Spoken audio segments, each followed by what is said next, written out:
Applying topical medication. It allows the absorption of medicine through skin or tissue membrane. It is formulated as an ointment, lotion, powder, or patch.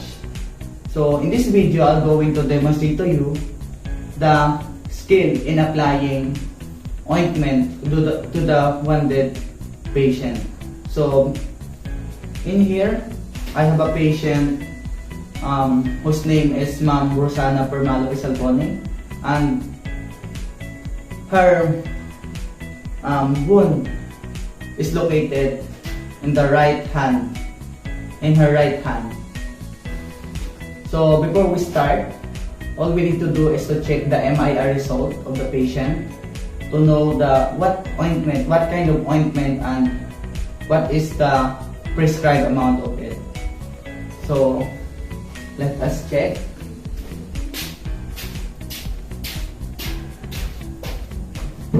Check the MAR result of the patient twice.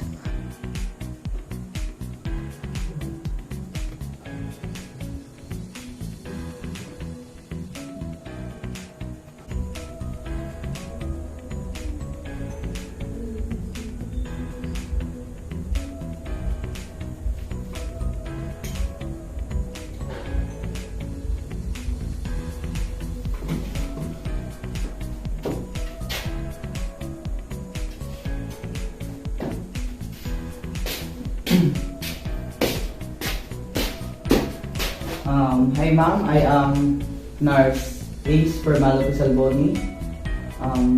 Before we start giving you an ointment to your wound areas, may I know your name and birth date, ma'am? Rosana Pisalboni, Okay. September 30, 1964. Okay ma'am, do you have any allergies? None. Okay.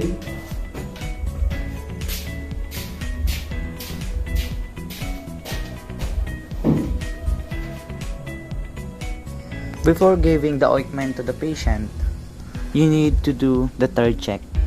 Check the expiration date, the dosage, the amount of the drug.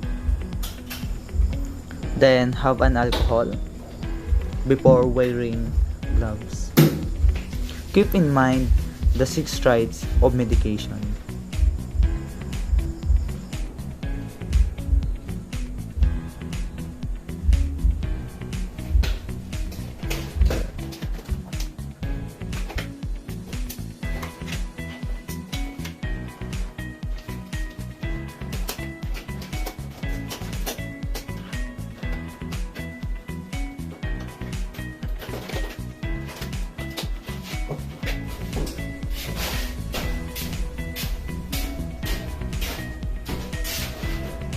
So all we need to do is to wipe the wounded area with wet towel.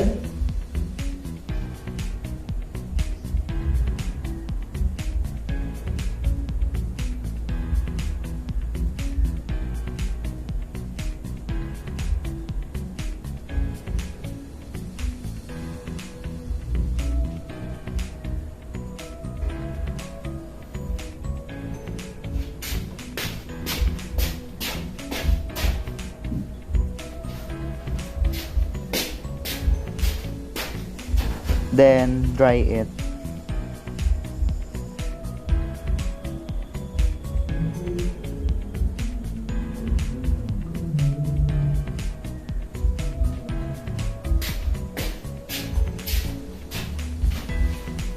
And after that, change your gloves with a clean one.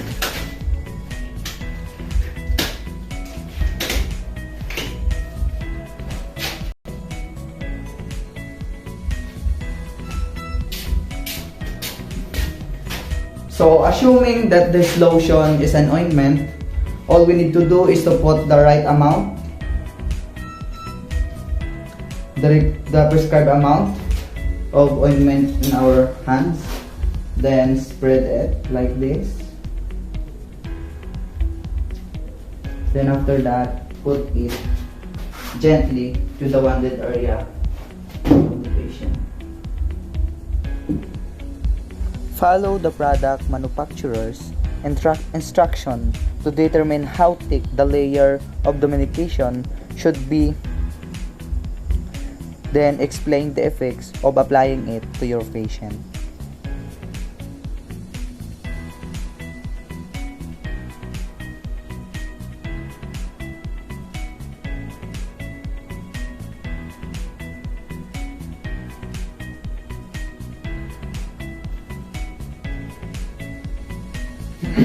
And after that, Dispose your gloves correct.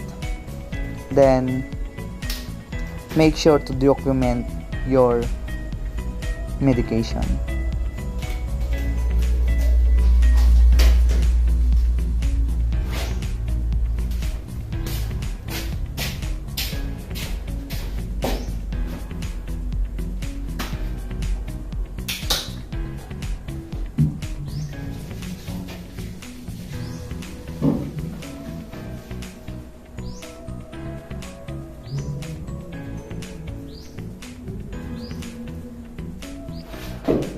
in this video, I'm going to demonstrate to you how to apply transdermal patch. So in here, I have a patient named Ma'am Rosana Salboni. Her birth date is September 13, 1964. So, in applying transdermal patch to your patient, all you need to do is to have hand hygiene, then apply clean gloves. When you applying this transdermal patch, explain the precaution when using this patch. Tell her not to cut if she's ready for a lower dose. Don't use heating pad near the patch. And lastly, not to reuse an application site for at least a week. And do not combine the patch with another forms of the same drug. Fold the sticky side together. Then dispose the patch according to agency policy. Then change your gloves. Then apply another clean gloves. To apply another patch, I recommend to use a felt tip marker to note the date and time and your initials on the new patch. But in my case, I do not have that kind of marker, so I use normal ball pen. After that, apply new patch to a clean, dry area and avoid using the previous site for at least a week. Take note that the site should be relatively free of hair. Avoid skin that is oily, burned, and irritated. When you found a good site, carefully pull the line of the new patch, then hold it around the edges without touching the adhesive. Apply the patch immediately to the selected site, then pressing it firmly with 10 seconds. Make sure it adheres well, especially around the edges.